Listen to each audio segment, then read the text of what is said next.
नमस्कार सभी को। भारत की नदियों से संबंधित महत्वपूर्ण प्रश्न।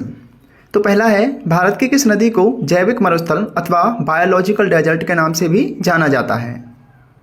तो इसका सही उत्तर हो जाएगा ऑप्शन ए, दामोदर नदी को बायोलॉजिकल डेजर्ट यानी जैविक मरुस्थल कहा जाता है, क्योंकि यह दामोदर नदी गिरिडीह और दुर्गापुर के बीच लगभग 300 किलोमीटर लंबे मार्ग में अत्यधिक प्रदूषित है और इसी कारण इसे जैविक मरुस्थल कहा जाता है। तो अत्यधिक प्रदूषण के कारण दामोदर नदी को जैविक मरुस्थल कहा जाता है।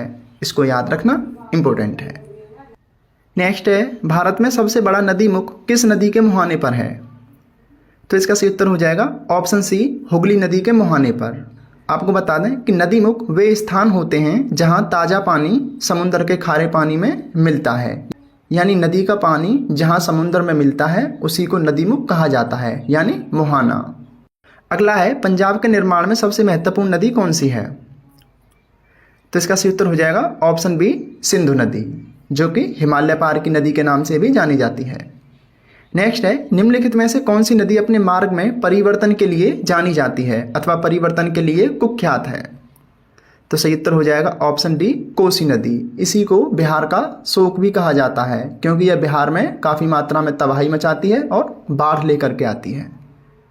अगला है, निम्नलिखित में से किस नदी को उड़ीसा का शोक कहा जाता है? तो इसका सही उत्तर हो जाएगा ऑप्शन ए, महानदी को।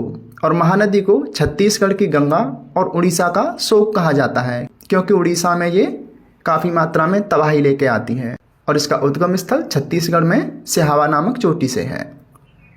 नेक्स्ट है, निम्नलिखित में से कौन हिमालय पार की नदियां हैं? आंसर दीजिए। तो इसका सही उत्तर हो जाएगा ऑप्शन बी, ब्रह्मपुत्र, सिंधु और सतलज। ये तीनों हिमालय से परे की नदियां हैं। अगला है, कालिंदी नाम से कौन सी नदी जानी जाती है? आंसर दीजिए। तो इसका सही उत्तर हो जाएगा ऑप्शन बी, यमुना। कालिंद नामक पर्वत से निकलने के कारण इसको कालिंदी कहा जाता है। अगला है, निम्नलिखित में से कौन सी नदी मध्य प्रदेश से निकलती है और खंबात की खाड़ी में जाकर गिरती है? तो इसका सही उत्तर हो जाएगा ऑप्शन सी, माही नदी, और ये विंध्याचल पर्वत श्रेणी से निकलती है। अगला है, सिंधु नदी का उद्गम स्थल निम्नलिखित में से किस पर्वतमाला से होगा? आंसर दीजिए। तो इसका सही उत्तर हो जाएगा ऑप्शन सी, कैलाश पर्वतमाला से।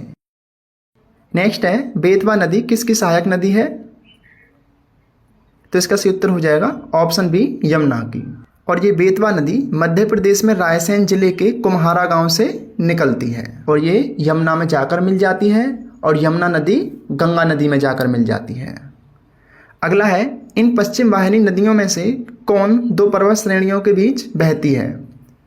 तो इसका सही उत्तर हो जाएगा ऑप्शन सी, नर्मदा नदी। ये नर्मदा नदी विंध्याचल और सतपुड़ा दो पर्वत श्रेणियों के बीच बहती है। यह नदी भ्रंश घाटी से होकर बहने के लिए जानी जाती है।